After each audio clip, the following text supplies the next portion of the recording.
ஏனென்றா இந்த காணி அளவீடு செய்ய போறோம் என்று சொல்லிக்க இந்த மக்கள் இதனை குழப்புவார்கள் என்று அவர்கள் 199% நம்பியிருந்தார்கள். அந்த போலீசாருக்கு சட்டத்திட்டங்கள் தெரியுமா தெரியாதா? வியாராதிபதி முறைப்பாடு செல்ல தன்னுடைய காணிக்கு அளவீடு செய்ய வருகிறோம் என்ற ரீதியை முறைப்பாடு செய்ய போகும்போது அந்த வியாராதிபதியிட்ட உன்னட்டை உறுதி இருக்கின்றதா என்று கேட்டு உறுதி இருக்கின்ற பட்சத்தில் தான் அவர்கள் அந்த முறைப்பாட்டை ஏற்றுக்கொண்டிருக்க வேண்டும். இதுவரை காலமும் 3000 ஏக்கருக்கு மேற்பட்ட காணிகள் விடுவிக்கப்பட்டிருக்கிறது. எந்த காலத்திலும் பெறவிடம் எடுத்து காணிகள் விடுவிக்கப்பட்ட சரித்திரமே இல்லை. கல்யாண வீட்டுக்கு நாளை வச்சு போட்டு மாப்பிள்ளைய காணையில்ன்ற மாதிரி அமைச்சர் சந்திரசேகரம் எங்க போனவர்? அவர் வெளிநாட்டுக்கு போறதாக இருந்தால் இன்னொரு டேட்டை வச்சிருக்க வேண்டும். அமைச்சர் வெளிநாட்டுக்கு போயிருந்தால் ஒரு அடிக்கல் நாட்டை எத்தனை பேர் போறீங்க? இங்கே இருக்கிற மற்ற பவானந்தராஜா எம்பி அவர் தான் பலிவடக்கின்ற அபிவிருத்தி குழு தலைவர். இராணுவத்தின் கட்டுப்பாட்டுகளில் இருந்து இது இராணுவத்தோடு சேர்ந்து எங்கண்டே ஆக்களும் தான் எங்களுக்கு உரிய ஆக்களும். உண்மையாக இந்த விகாரையின் தூபி இருக்கிற இடம் ஒரு வெளிநாட்டுக்காரருக்குரிய இடம்.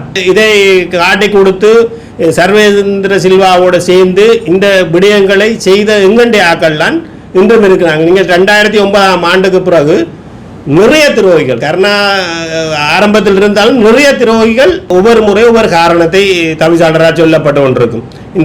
இந்த பௌத்த சாசன அமைச்சால வழக்கு போடுறதுண்டா இந்த 60 நாள் உண்டு. இன்றைக்கு எத்தனை 60 நாள் வழக்கையும் போடப்படாமல் இருக்கு. இதுல இருந்தே உங்களுக்கு புரிந்திருக்க வேண்டும்.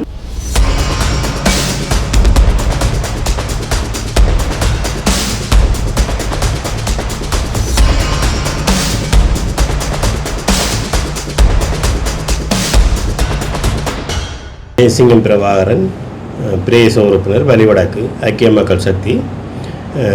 இன்று இந்த ஊடக சந்திப்புக்கான காரணம் தையிட்டி சட்டவிரோத விகாரையும் தனியார் காணி உரிமையாளர்கள் அரசால் ஏமாற்றப்படும் விடயம் சம்பந்தமாகவும் தான் இந்த ஊடக சந்திப்பு. நீங்கள் நேற்று இந்த காணி அளந்து இந்த மக்களுக்கு அளவீடு செய்து அதன் பின்னர் இந்த மக்களுக்கு காணி வழங்குவதாக ஒரு தகவலின் அடிப்படையில் நேற்று இந்த காணி அளவீட்டுக்கு மக்கள் அங்கு சென்றிருந்தார்கள். ஆனால் அங்கு விகாராதிபதியினால் பலாலி போலீஸ் நிலையத்தில் என்ட்ரி ஒன்று போடப்பட்டு அதன் பின்னர் இந்த நில அளவை நடைபெறவில்லை. நான் ஒரு விடயம் கேட்கின்றேன். என்னென்று கேட்டால் இந்த மாவட்ட செயலாளர் இதற்கான ஒழுங்கை சரியான முறையில் செய்திருக்கிறாரா என்ற ஒரு விடயத்துக்கு வர வேணும். ஏனென்று கேட்டால் இது இந்த லவ்வர்ஸ் போனில் மெசேஜ் அனுப்புகிற மாதிரி அனுப்பி எந்த விடயமும் ஒரு நிர்வாக அதிகாரியால் செய்ய முடியுமா? இந்த மக்களுக்கு உரிய கடிதத்தின் மூலம் அறிவித்து அதன் அடிப்படையில் செய்யாமல் விட்டதிலிருந்தே இவர்கள் ஒரு சூட்சமமான ஒரு விடயத்தை இங்கு கொண்டு வந்திருக்கிறார்கள் என்றதான் உண்மையான விடயம். ஏனென்றால் இந்த காணி அளவீடு செய்ய போகிறோம் என்று சொல்லிக்க இந்த மக்கள் இதனை குழப்புவார்கள் என்று அவர்கள் 199% நம்பியிருந்தார்கள். ஆனால் அதற்கு எதிர்மாறாக மக்கள் இல்லை, காணி அளந்து தங்களுக்கு காணி கிடைக்க பெற்றால் சரி என்றது மக்களின் எண்ணிக்கையும் இந்த காணி விடையை காண்டி போராடிய அரசியல்வாதிகளின் எண்ணிக்கையும் அதை எண்ணமாக அதை இருந்தது. ஆனால் எதிர்மாறாக இருந்தவொன்று விகாராதிபதி பலாலி போலீஸ் நிலையத்தில் சென்று இந்த என்டிஏ போட்டிருந்தார், முறைப்பாட்டை போட்டிருந்தார். ஆனால் நான் ஒரு விடயம் கேட்கின்றேன். போலீஸ் நிலையத்துக்கு சென்று விகாராதிபதி முறைப்பாடு செய்யும்போது அந்த போலீஸாருக்கு சட்டத்திட்டங்கள் தெரியுமா தெரியாதான்று. இப்போ ஒரு உதாரணம் சொல்கிறேன். எப்படி என்று கேட்டால் என்னுடைய மனைவியை காணவில்லை என்று நான் போலீஸ் நிலையத்துக்கு சென்றால் போலீஸார் கேட்பார்கள், பேர் என்ன, அவன் படம் இருக்கும்னு கேட்பார்கள். ஆனால் இந்த விகாராதிபதி முறைப்பாடு செல்ல தன்னுடைய காணிக்கு அளவீடு செய்ய வருகிறோம் என்ற ரீதியை முறைப்பாடு செய்ய போகும்போது அந்த விகாராதிபதியிட்ட உன்னட்டை உறுதி இருக்கின்றதா என்று கேட்டு உறுதி இருக்கின்ற பட்சத்தில் தான் அவர்கள் அந்த முறைப்பாட்டை ஏற்றுக்கொண்டிருக்க வேண்டும். ஆனால் அப்படி இல்லாமல் போலீசார் இது ஒரு இனவாத செயற்பாடு தான். ஏனென்று கேட்டால் நீங்கள் இந்த அதாவது காணி விவகாரங்களுக்கு போலீஸ் நிலையத்தில் தீர்வு செய்ய முடியாது, அல்ல அவர்களுக்கு ஒத்துழைப்பு வழங்க முடியாது. 2 பகுதியினர் காணி பிரச்சனைக்குரியவர்கள் 2 பகுதியினரும் காணிக்கு செல்லக்கூடாது என்று ஒரு உத்தரவை போட வேண்டுமே ஒழிய ஒருவருக்கு சார்பாக பயணிக்க முடியாது. ஆகையால் இந்த அமைச்சர் சந்திரசேகரம் அவர்கள் இந்த அவசரமாக இந்த காணி அளந்து வரைபடம் எடுத்து தான் கொடுக்கணும். ஆனால் இதுவரை காலமும் 3000 ஏக்கருக்கு மேற்பட்ட காணிகள் விடுவிக்கப்பட்டிருக்கிறது. எந்த காலத்திலும் வரைபடம் எடுத்து காணிகள் விடுவிக்கப்பட்ட சரித்திரமே இல்லை. ஆனால் இந்த முறை தான் இந்த வரைபடம் எடுக்க வேண்டும் என்ற ஒரு நிலைப்பாட்டை கொண்டு வந்து அமைச்சர் சந்திரசேகரம் இந்த ஏற்பாடுகளை செய்து போட்டு, அதாவது கல்யாண வீட்டுக்கு நாளை வச்சு போட்டு மாப்பிள்ளைய காணையிலேன்ற மாதிரி அமைச்சர் சந்திரசேகரம் எங்கே போனவர், அவர் வெளிநாட்டுக்கு போகிறதாக இருந்தால் இன்னொரு டேட்டை வச்சிருக்க வேண்டும்.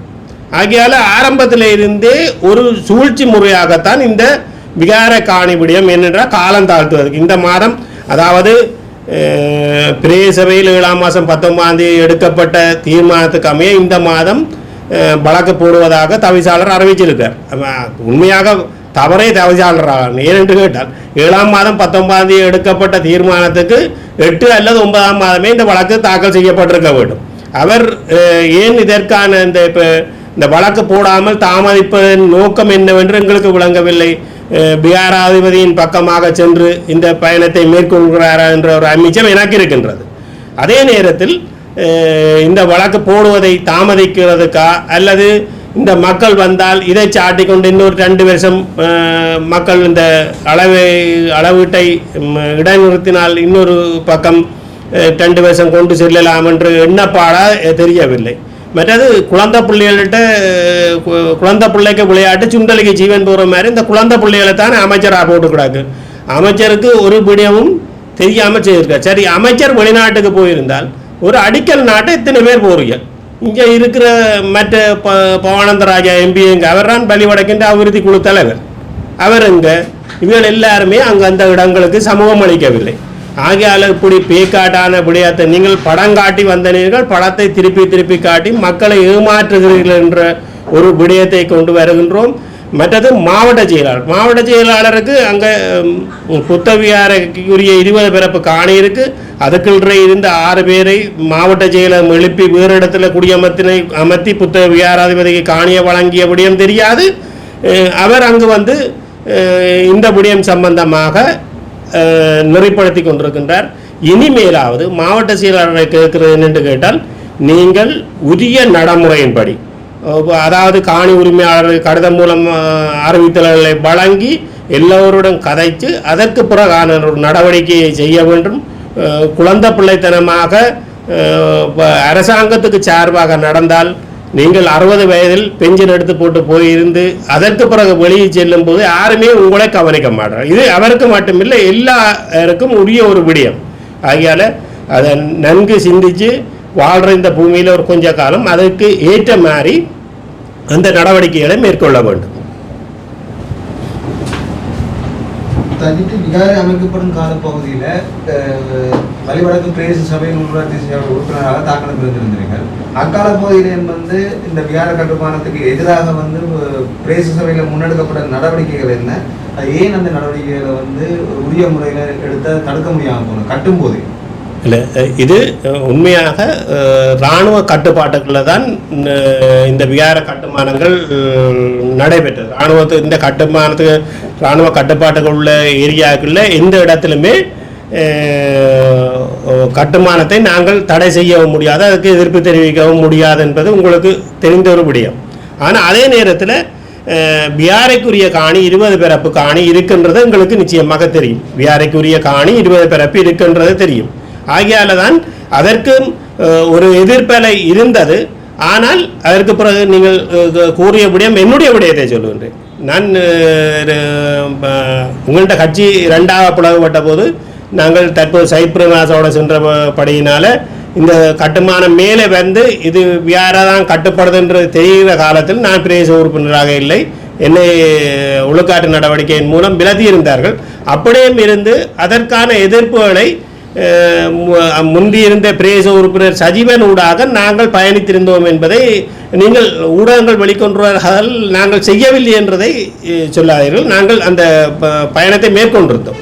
ஆனால் இது ஒருங்கிணைப்பு குழு கூட்டங்கள் எல்லாம் பலவாறு கதைக்கப்பட்டிருந்தாலும் இராணுவத்தின் கட்டுப்பாட்டுகளில் இருந்து இது இராணுவத்தோடு சேர்ந்து எங்கண்டே ஆக்களும் தான் எங்களுக்கு உரிய ஆக்கணும். நீங்கள் வடிவாக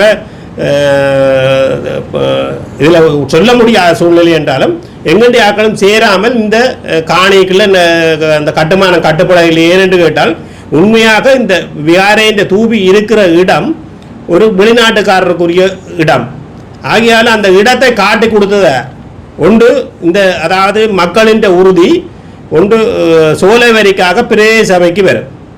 இரண்டாவது நிலவுடையை காண்டி பிரதேச செயலகத்துக்கு போகும்.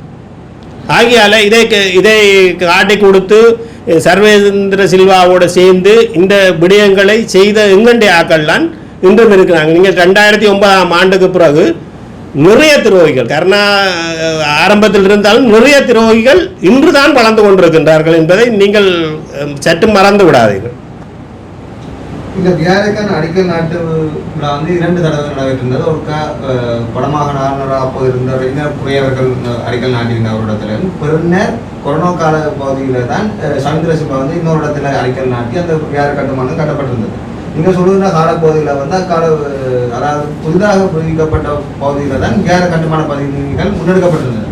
இதுக்கு வழிவடக்கு பிரதேச சபையிலேயும் தெல்லிப்பல பிரதேச செயலகத்தில் நடைபெற்ற ஒருங்கிணைப்பு கூட்டங்களிலேயும் வந்து எதிர்ப்புகள் தெரிவிக்கப்பட்டன. அந்த நேரங்களில் அதை ஏன் உரிய முறையில் முன்னெடுத்தால் ஒரு வலுவான எதிர்ப்பாக வந்து பதிவு செய்ய முடியாமல் போனது, அதுக்கு யார் உடந்தையாக இருந்தது? மற்ற நீங்கள் சொல்கிற அந்த எங்கட ஆக்கள்னு சொல்லப்படுறது அரசியல்வாதிகளா அல்லது மக்களா? இதில் நீங்கள் கேட்ட விடயத்துக்கு ரெஜினர் கூறியால் அடிக்கல் நாட்டப்பட்டது பிஆரைக்குரிய காணி. நீங்கள் இப்போ எந்த எந்த மத தளம் என்றாலும் எங்கும் கட்டலாம், எங்கும் செய்யலாம். இலங்கையில் யாரும் தடுக்க முடியாத ஒரு விடயம். ஆனால் அந்த மதத்துக்குரியவர்கள் அந்த இடத்திலிருந்து அந்த மதத்தலத்தை கட்டுவதே சிறப்பான விடயம் இல்லை என்றால் கடைசியாக நான் செலம் கழிக்க வேண்டிய இடமாகத்தான் அந்த இடம் இருக்கும். ஆகையால் அது அந்த இடத்துல ஏற்கனவே இருந்த ஒரு மதத்தலம் என்றவனால அந்த 20 பேர் ரெஜினர் கூறிய அவர்கள் இருந்த இடத்துல அடிக்கல் நாட்டப்பட்டது. ஆனால் சர்வேந்திர சில்வா அடிக்கல் நாட்டைக்குள்ள இது மக்களுக்கு வெளியில் பிரபலியமாக தெரியாது என்பது உண்மையான விடயமாக மக்களுக்கு தெரியாது. ஆனால் ஓரளவு கட்டிடம் உயரவாக வரைக்க தான் இந்த விடயம் தெரியும். நீங்கள் அரசியல்வாதியாக இதற்கு சம்பந்தம் என்ற எங்கட தவிசாளரை பொறுத்தவரையில் இந்த விடயம் அவர் அடிக்கடி சொல்லுகின்ற ஒரு விடயம் இஞ்சியாக தங்களுக்கு வழிவடக்கில் தெரியும் என்று சொல்கிறார். அப்போ இஞ்சியாக தெரிஞ்ச ஒருத்தருக்கு இந்த கட்டுமானம் தெரியாதா? ஒன்று முதலாவது கேள்வி. அடுத்தது பிரதேச செயலாளர்கிட்ட இந்த பௌத்த துறவி போய் 2022ஆம் ஆண்டு தன்னுடைய இந்த 134 21 ஏக்கரையும் தங்களுடைய உறுதிப்படுத்தி தர சொல்லி கேட்டிருக்கிறார். ஆகையால் அவருக்கு அந்த விடயம் பின்னர் தான் மக்களுக்கு தெரியும். இது ஏன் வெளிப்படுத்தவில்லை? மற்றது இந்த விடயம் சம்பந்தமாக இன்னைக்கு தவிசாளராக இருக்கட்டும், பிரதேச செயலாளராக இருக்கட்டும், இது தற்போது கட்டப்படும் கட்டுமானம் பிகாரைக்குரிய காணியில் கட்டப்படவில்லை, இது மக்களின் காணிக்குள் தான் கட்டப்படுது என்பதை எந்த அமைச்சுக்கு இவர்கள் அறிவிச்சிருக்கிறார்கள் அல்லது தங்களுடைய தலைமை எதுக்கு அறிவிச்சிருக்கிறார்கள் என்ற ஒரு கதை சொல்லுங்கள் பார்க்கலாம். ரெண்டும் இல்லை. சரியா? ஆகையால் எங்களுடைய ஆக்கள்தான் எங்களுக்கு எதிரிகளே தவிர மற்றும்படி இதை சரியான முறையில் செயற்படுத்தவில்லை என்பதுதான் உண்மை. தற்பொழுது பிரதேச சபையில் தீர்மானங்கள் நிறைவேற்றப்பட்டிருக்கிறது விகார சம்பந்தமாக ஒன்று மும்மொழிகளிடம் பலகை சட்டவிதமான விகாரை என்று ஒரு அறிவித்த பலகை நாட்டுகிறது. மற்றது சிங்கள பத்திரிகைகளை இது தொடர்பான விளம்பரங்களை பிரசுரிக்கிறார் என்ற தொடர்பிலும் புதிய கட்டுமான பணிகளை மேற்கொள்வதற்கு அனுமதிக்கப்படுவதில்லை என்றது நீதிமன்றத்தை வழக்குகள் இந்த தீர்மானங்கள் பிரதேச சபையில் நிறைவேற்றப்பட்டிருக்கிறது. ஆனால் இதுவரைக்கும் அந்த தீர்மானங்கள் ஏன் நடைமுறைப்படுத்தப்படவில்லை? இல்லை, அதுதான் உண்மையான முக்கியமான பிரச்சனை. என்னென்று கேட்டால் தீர்மானம் நிறைவேற்றினால் பிரதேச சபையின் செயலாளர் தான் அதை நடைமுறைப்படுத்த வேண்டும். அது அந்த விடயத்தை நடைமுறைப்படுத்த வேண்டும். ஆனால் எங்களுடைய சபையின் செயலாளர் அதை நடைமுறைப்படுத்தவும் இல்லை. இதே நேரம் உள்ளூராட்சி உதவி ஆணையாளர், உள்ளூராட்சி ஆணையாளருக்கு இந்த எங்களுடைய அறிக்கை கோப்பிகள் செல்லுகின்றன. அவர்கள் பார்த்து ஏன் இதை செய்யவில்லை என்று 9 மாதம் வரையும் ஏன் கேட்கவில்லை? எங்கண்ட வேலைகள் எங்கண்ட அரசு உத்தியோகத்தர்கள் தங்களுக்குரிய வேலைகள் சரியாக செய்யவில்லை என்பதுதான் உண்மையான விடயம். அதை இப்போ கேட்டிருந்தாலே விளங்கி இருக்கு. நாங்களும் பல சபையில் கேட்டால் ஒவ்வொரு முறை ஒவ்வொரு காரணத்தை தவிசாளராக சொல்லப்பட்டு கொண்டிருக்கும். இந்த பௌத்த சாசன அமைச்சால வழக்கு போடுறதுண்டா இந்த 60 நாள் உண்டு. இன்றைக்கு எத்தனை 60 நாள் வழக்கையும் போடப்படாமல் இருக்கு. இதில் இருந்தே உங்களுக்கு புரிந்திருக்க வேண்டும். நாங்கள் ஐக்கிய மக்கள் சக்தியை பொறுத்தவரை 2 உறுப்பினர்கள் கடந்த காலத்தில் சைத் பிரேமதாசா இந்த பிரதமர் பதவி ஏற்காத காரணம் அதுதான். பெரும்பான்மை இல்லாத இடத்தில் போனால் நாங்கள் அந்த இடத்தில் எந்த வேலையும் செய்து கொள்ள முடியாது. அதை மாதிரி தான் இந்த சபையில் இந்த தீர்மானம் நீங்கள் சொல்கிறது சிங்கள மொழியில் போடுறபடியும் மற்றது அந்த மும்மொழியிலும் சட்டவிரோதமான விகார இதுகள் எல்லாமே தீர்மானம் ஒவ்வொரு முறையும் நாங்கள் கேட்குறோம். உங்களுடைய ஊடகவியலாளரும் அங்கே வருகின்றவர், அவரை கேட்டாலே தெரியும். நாங்கள் ஒவ்வொரு முறையும் கேட்கின்றோம். ஆனால் அங்கே அந்த விடயம் ஏதோ ஒரு சலாப்பெல்லாம் நடக்குது. அப்போ யார் அங்கே இதற்கான செயற்பாட்டில் செயற்படுகிறார் என்று நீங்களே சொல்கிறீங்களா? உங்கள் கேள்வியில் இருந்தே இது உங்களுக்கு விடை. இது யார் இதனை இந்த சட்டவிரோத விகாரைக்கு உடந்தையாக இருக்கிறார் என்பது இதிலிருந்தே புரியுதுதானே. ஆகையால் இந்த முறை 30ஆம் தேதி வழக்கு தாக்கல் செய்யாவிட்டால் சபையில் நாங்கள் வெளியில் நிச்சயமாக தொடர்ச்சியாக இருக்கிறது என்று முடிவெடுத்திருக்கிறோம்.